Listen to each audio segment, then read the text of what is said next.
Menu malam ini ayam goreng ungkep kering sama keciwis buat sayurannya. Dinamakan ayam ungkep kering ini karena masak ayam ini ngungkepnya cuma pakai bawang putih, bumbu marinasi instan aku pakai merek Desaku ya.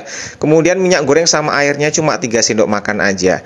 Wes ini tinggal diulet-ulet aja kayak gini, kemudian dimasak ya, ditutup biarkan 4 menit. Nanti kalau sudah 4 menit dibolak-balik semuanya sampai rata.